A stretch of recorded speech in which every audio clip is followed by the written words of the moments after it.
क्यों जरूरी है, हमारी एकता क्यों जरूरी है, इसके लिए हमें काम करना होगा, तभी हमें सफलता मिलेगी।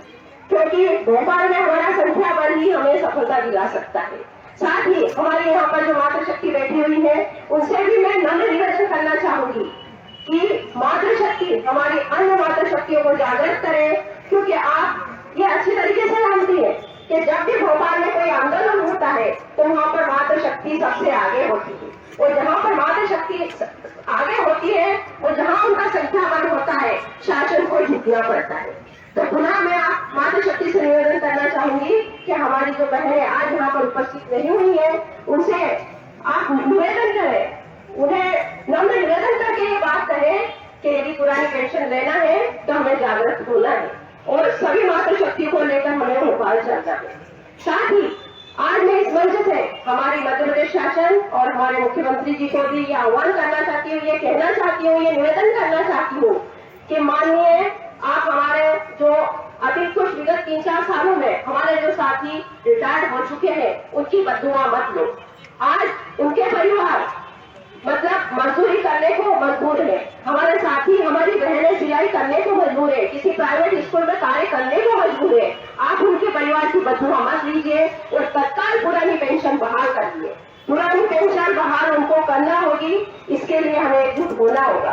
तो साथियों, हम सब लोग एकजुट हो और हमारी ताकत भोपाल में हम लोग दिखाए। साथ ही ये 3 तारीख वाली बात नहीं, हमें निश्चित रूप से शासन को झुकाना है, पुरानी पेंशन लेना है तो हमें सतत संघर्ष जारी रखना होगा। ये एक दिन की बात नहीं है, हमें 3 तारीख को ही सफलता मिल जाए ये तय नहीं है। और हम तो चाहते हैं कि मध्य प्रदेश शासन 3 तारीख को ही पुरानी पेंशन बहाली की घोषणा करे, लेकिन चूंकि हम जानते हैं कि ऐसा होगा नहीं, इसलिए हम सब ये पूरी तैयारी रखें कि आगे भी हमें संघर्ष को जारी रखना है और हमारे लोगों को जागृत करते हुए अपनी एकता और अपनी एकजुटता करके के माध्यम से हमें सफलता दिलवानी है। इतना ही कहकर मैं अपना स्थान ग्रहण करना चाहती हूँ। धन्यवाद। जय हिंद, जय भारत। आज जो हम एकत्रित हुए हैं, इसके पूर्व भी हम पिछले 25 साल से एकत्रित ही होते चले आ रहे हैं और हमारा संघर्ष इतना कठिन रहा है कि हम लोग जेल भी गए हैं। भोपाल में भी हमने अपना करिश्मा दिखाया था और हमारा जो संगठन है इतना मजबूत है कि हमने हर बार अपना जो प्रदर्शन किया उसकी सभी ने हर घर से 4 सदस्य अगर घर में है तो उसमें से 3 सदस्यों ने हमारी सराहना ही की है कि हाँ, हम सही के लिए लड़ते हैं। हमारा जो पुरानी पेंशन का ये आखिरी अंतिम युद्ध है, इसको हम एकता के माध्यम से ही लड़ सकते हैं। और मुझे मेरे शिक्षाकर्मी साथियों पर बहुत गर्व है कि हम जब भी एकजुट होते हैं, हम किसी प्रकार का मन में भेदभाव नहीं रखते हैं और एकजुट होकर अपने संघर्ष में सफलता पाते हैं। ये हमारा अंतिम है। और जैसा कि बहनों से भी मेरा निवेदन है कि बहनें जब किसी कार्य को हाथ में लेती है तो सफलता अवश्य मिलती है और बहनों के माध्यम से ही हमें सफलता मिलती है। मातृशक्ति को मेरा प्रणाम और मेरा इस मंच के माध्यम से मैं सभी मातृशक्ति को ये कहना चाहूंगी कि अधिक से अधिक में तादाद की मात्रा में 3 तारीख को भोपाल चले और अपना जो भी पुरानी पेंशन की मांग है उसको बड़ी तटस्थता के साथ रखें, ताकि ये जो हमारा अंतिम पड़ाव है, अन्यथा पैसा खुदा तो नहीं लेकिन खुदा से कम भी नहीं, जब हम रिटायर होंगे और हमारा कोई शिक्षक साथी हमारे घर लकड़ी टेक के हमसे मिलने आएगा तो हमारी बहनें अगर हमको पुरानी पेंशन मिलती है तो निश्चित चाय लेके आएगी। ये सब इससे सत्यता से वाकिफ है। और यदि हम अपने पोते पोती को चॉकलेट या फुग्गा या कुछ भी बलून मिलाते हैं तो ही हमारी बहू हमको प्यार करेगी और हमसे अच्छा रखेगी, अन्यथा पैसे का इफेक्ट आप सब अभी वर्तमान स्थिति में देख ही रहे हैं कि जो काम न विनम्रता से, न सभ्यता से, न व्यवहार से बनता है वो काम पैसे से बन जाता है। और ये हम कोई उनसे भीख नहीं मांग रहे, हम अपना अधिकार मांग रहे हैं। तो मेरा बहनों से विशेष कर अनुरोध है कि 3 तारीख को भारी मात्रा में वो भोपाल चल करके और अपने इस आंदोलन को सफल बनाए और सार्थक बनाए। अगर ये पूरा मंचा सिंह सभी हमको सहयोग कर रहे हैं, सहयोग की अपेक्षा अच्छी बात है और हम उम्र के भी इस पड़ाव में हैं कि सहयोग ही हमारा उद्देश्य होना चाहिए। जो हम बोते हैं वही हमको काटने को मिलता है। तो ये जो दूसरे संगठन हमको सहयोग कर रहे हैं, इनका भी मैं आभार व्यक्त करती हूँ कि आप उम्र के इस पड़ाव में वो उनको समझ में आए और हमारे संगठन को, जबकि हमारे कई शिक्षक साथी पूर्व में हमारा ही विरोध करते थे। मेरा उन भाइयों से, उन बहनों से निवेदन है कि विरोध न करते हुए अपने शक्ति का प्रदर्शन एक साथ एकजुट होकर के दिखाएं। धन्यवाद। जय हिंद, जय भारत। आवाज दो, आवाज दो। जोर जुल्म की टक्कर में, जोर जुल्म की टक्कर में हम सब आंखें हो तो, आंखें हो तो हम सब कर्मचारी एकता, पुरानी पेंशन, पुरानी पेंशन।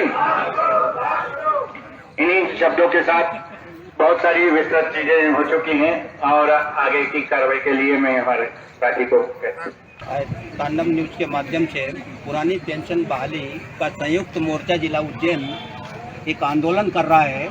सरकार को बता रहा है कि वो हमारी पुरानी पेंशन कैसे चालू होना चाहिए।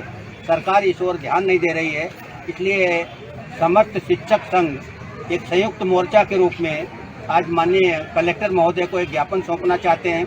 सरकार को ये दिखाना चाहते हैं कि हमारी शक्ति क्या है और हमारी शक्ति के आगे सरकार को भी झुकना चाहिए। इस संबंध में मैं शिक्षक संघ संयुक्त मोर्चा के पदाधिकारियों से ये चर्चा करना चाहूँगा और उनसे ये पूछना चाहूँगा कि आप ये धरना आंदोलन किस तरह से सरकार के ऊपर कर रहे हैं, ये बताने का कष्ट करें। आप आज अध्यापक, शिक्षक, आप अध्यक्ष हैं? हाँ, मैं संयुक्त मोर्चा जिला सब तमाम सदस्य मोर्चा का एक मेंबर हूँ, जिम्मेदार मेंबर जी। ये क्या आपकी जो है समस्याएं हैं? प्रदेश भर के समस्त विभाग के कर्मचारी 2005 के बाद जो नियुक्त हुए थे, वो चतुर्थ श्रेणी कर्मचारी से लेकर IAS ऑफिसर, प्रथम श्रेणी अधिकारी तक पेंशन उनकी बंद कर दी गई है। कुछ पुरानी पेंशन की जगह NPS नाम की एक नई पेंशन योजना लागू की गई है, जिसके काफी दुष्परिणाम सामने आने शुरू हो गए। जैसे जैसे हमारे कर्मचारी साथी रिटायर्ड होते गए हैं, आप मानेंगे नहीं, उनको 800, 900, 1000, 1200 तक की अधिकतम पेंशन मिल रही है। जहाँ आज हम 25,000 की 25 से 50,000 तक की सैलरी, 60,000 तक की सैलरी ले रहे हैं, वो रिटायरमेंट के बाद 800 रुपये। यहाँ तक कि ये गैस का सिलेंडर भी 800 रुपये में नहीं आएगा और 8 साल के बाद तो कई बीमारियां इंसान को घेर लेती है, दवाई दारू का तक पैसा नहीं मिलता है। तो मध्य प्रदेश मोर्चा के आह्वान पर आज यहाँ केवल शिक्षक ही नहीं है, सभी विभागों के कर्मचारी है, 17 विभाग के कर्मचारी है, सभी लोग प्रतिनिधित्व कर रहे हैं और जिला स्तर पर एक जंगी प्रदर्शन कर सरकार को हम आगाह करना चाहते हैं कि जिस तरह से राजस्थान और छत्तीसगढ़ में कर्मचारी हित को ध्यान में रखते, मानवता को हित को ध्यान में रखते वहाँ की सरकारों ने जो ऐतिहासिक निर्णय लिया है, माननीय शिवराज सिंह चौहान जी से भी हम निवेदन करते हैं, हम आपके कर्मचारी हैं, हाथ के हाथ पैर हैं, कर्मचारी किसी भी सरकार की रीढ़ की हड्डी होती है, उनका भी आप ध्यान रखें और पुरानी पेंशन अति शीघ्र लागू इस प्रदेश में की जाए ताकि प्रदेश का ये कर्मचारी आपका आभारी रहे।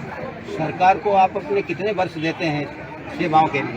कर्मचारी अगर जो 18 साल, 20 साल, 21 साल से जैसे लगता है, अधिकतम 40 साल तक अपनी सेवा देता है। 40 साल के बाद जब रिटायरमेंट होता है तो पुरस्कार स्वरूप उसे 800 रुपये दिया जाता है। और प्रदेश में अगर एक दिन का भी कोई विधायक, सांसद अगर बन जाता है, हम उनकी बुराई नहीं कर रहे हैं, वो भी पेंशन ले, लेकिन जो 60-40 साल सेवा अपने महत्वपूर्ण अपनी जवानी का पूरा परिवार का जो देता खपाता इस सेवा में, कहीं न कहीं लोगों की सेवा में, इस देश की, इस प्रदेश की सेवा में, उसको आप रिटायरमेंट के बाद पुरस्कार देने की जगह पुरस्कार कर रहे हो और 800 और 1000 की पेंशन दे रहे हो, ये कहाँ से न्यायोचित है?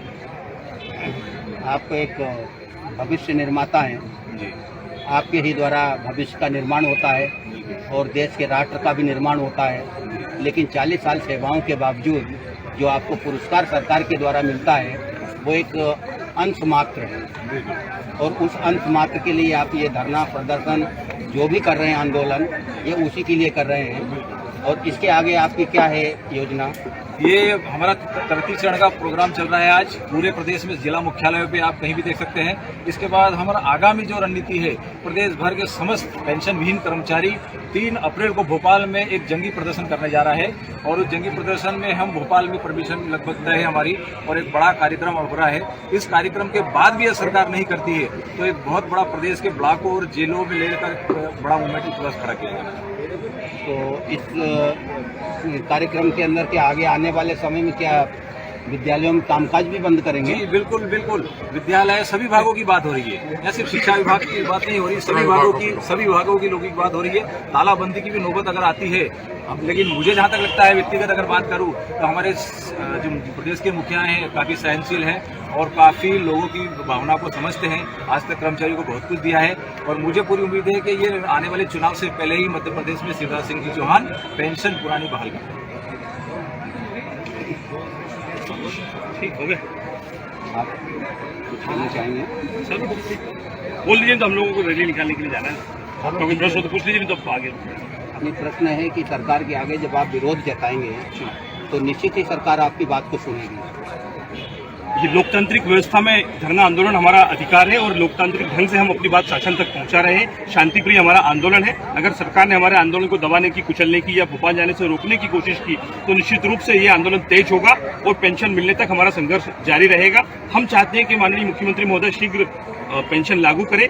अभी हमारे संगठनों के द्वारा उन्होंने एक ड्राफ्ट लिया है कि उस पर विचार करें। पंचमढ़ी में चिंतन सरकार का चल रहा है। हमारा अनुरोध है कि चिंतन शिविर में हमारे भोपाल आने से पहले ही हमारी पेंशन बहाल कर दे तो बहुत अच्छा कर्मचारियों के लिए भी होगा, सरकार के लिए भी होगा। अन्यथा की स्थिति में हम सरकार का पुरजोर विरोध करेंगे।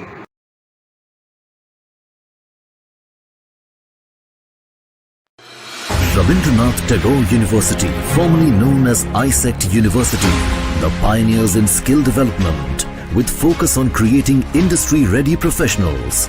Join India's premier skill-based university, Rabindranath Tagore University.